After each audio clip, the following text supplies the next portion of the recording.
Let's get right into it. Birthmarks. Imagine it's the 15th century. You're just minding your own business, trying to avoid the plague and all that. Then one day you bend over to pick up a turnip or whatever, and your nosy neighbor spots a birthmark on your back. Instead of saying, "Hey, cool birthmark," they scream, "Witch." Next thing you know, you're at the center of a witch trial. So what's the big deal with birthmarks? Back in those days, they called them the devil's mark. They literally thought the devil popped down to earth, gave you a little skin doodle, and was like, "Congrats, you're on Team Evil now." It gets even crazier. These devil's marks were believed to be numb to evil magic. Witch hunters would jab them with needles to test for pain. No ouchies? Congratulations, you're a witch. But some witch hunters used retractable needles, those that look like they're giving you a poke but actually aren't. And even if you did react to the needle, because getting poked hurts, they'd just say you were faking it. So no matter how you reacted, you were in a lose-lose situation. Now, sleepwalking. You see, back in the day, people were superstitious about everything. And someone wandering around at night, eyes closed, mumbling nonsense. Yeah, that's prime witch behavior. They didn't have the science to say, "Oh, that's just Uncle Ted, he's got a sleeping disorder." No, it was more like, "Uncle Ted's chatting with the devil, get the torches." Now, let's say you mumble a few words while you're out and about in your sleep. Today it's no biggie, right? But back then, if you as much as whispered in your sleep, you might as well have been reciting an evil spell. And if by some wild chance, something bad happened the next day, say the blacksmith's horse gets a cold, who's the town going to blame? Yep, our poor Uncle Ted. So yeah, sleepwalking in the Middle Ages was risky business. One minute you're snug in bed dreaming of, medieval stuff. The next thing you know, you're the star of the local witch trial. Whistling. Yeah, you heard that right. Whistling.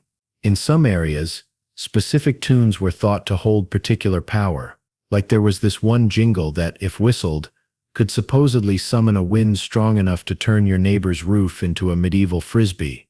And another one that could allegedly make milk curdle. Come on. If you've got the power to whistle up some witchcraft, you'd think you'd aim higher than ruining Bertha's breakfast. But hey, who am I to judge a witch's priorities? It wasn't just the type of tune that mattered. The place you whistled could land you in hot water too, whistling near certain trees. Obviously you're holding a meeting with your witchy friends, whistling while walking past a graveyard. Clear sign you're trying to wake the dead. Whistling inside a church. Huge no-no. There were even beliefs that certain tunes could communicate with animals.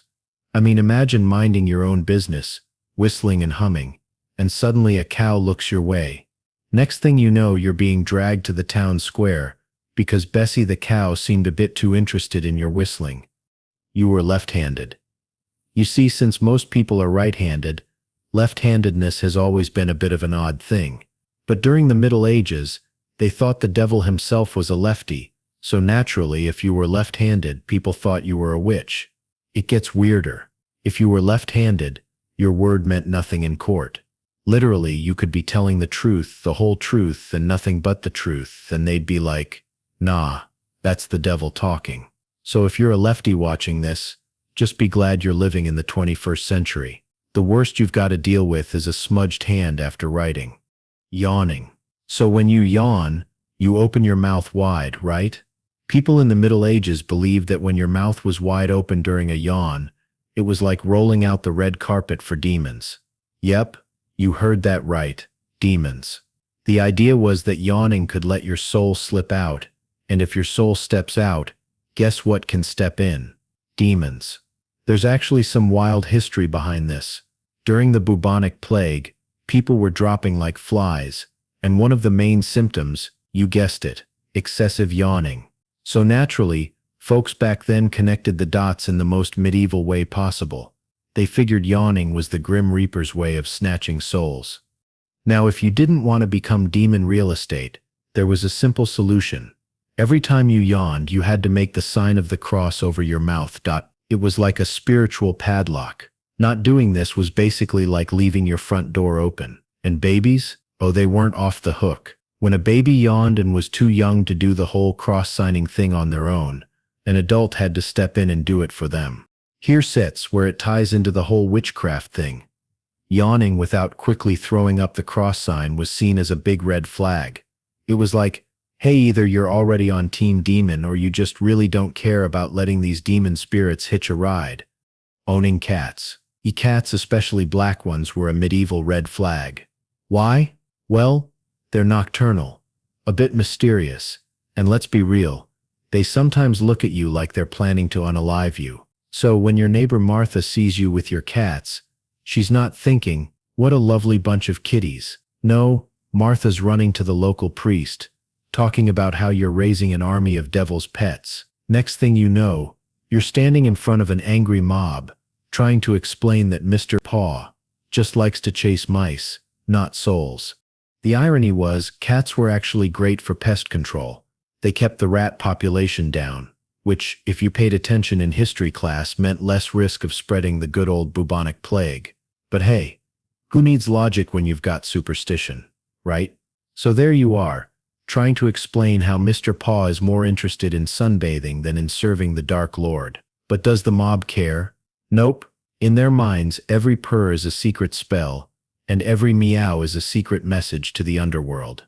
Cats sneezed near you? So, we've already established that cats were practically BFFs with the devil himself, right? That's like medieval superstitions 101.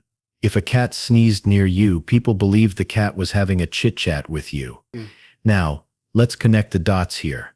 Cat sneezes near you, and a cat is the devil's friend, so you must be buddy-buddy with the devil too. And what does that make you in the eyes of your superstitious neighbors? A witch, of course. Brewing beer. Brewing your own beer is just a hipster hobby these days, but during the Middle Ages brewing beer was very common, and it was pretty much a woman's game back then. That's right.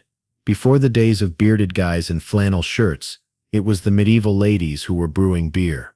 Now, if you were a woman who brewed beer a little too well, you might find yourself in trouble. Let's say your beer is the talk of the town. It's so good that folks start scratching their heads, wondering how you do it. You know, medieval people weren't exactly champions of logic, so naturally, that's when the neighbors start getting jealous. And what happens when people get jealous? Rumors start spreading.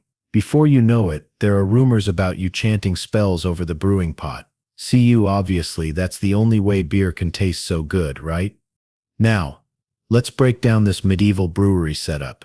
You've got your brewing equipment, a big pot for the beer, a nice sturdy stick for stirring, and maybe a cat or two roaming around to keep the mice away from your grains. Pretty standard brewery setup. But this is also the starter kit for a classic witch stereotype. Big pot for witchy potions. Check. Stick that could be a broomstick in disguise. Check. Cats. Well, we just talked about them being friends with the devil, so now you know where the witch stereotype we know today comes from.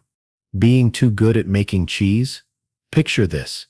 You're living in a small village where everyone's trying to make cheese, but yours is just amazing. It's creamy like you wouldn't believe, tastier than a feast at the king's castle. And always, I mean always, comes out perfect.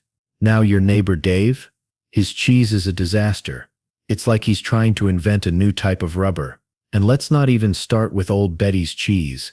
It can be used as a substitute for bricks.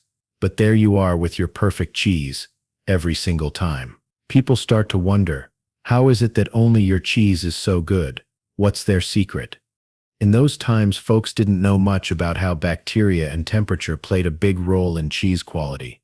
They saw someone crushing it in the cheese game, and their brains went to one place: witchcraft. So rumors start to spread. They think you must be stealing the goodness from their cheese. The idea was that a witch could magically take the quality from someone else's cheese and add it to their own. Sounds bizarre, but that was the kind of thing people believed back then. Having double yolk eggs? Imagine you're a woman living in 16th century France. Your hens start popping out these double yolk eggs. Nowadays you might think, hey, bonus protein. But back then it wasn't so cool. Double yolks were often seen as unnatural and a freak of nature. And who could be responsible for this? A witch, of course. They either believed you had cursed your own hens, or you were using these abnormal eggs for witchcraft rituals. That's all for today. I'll be making similar videos in the future. Subscribe to see them.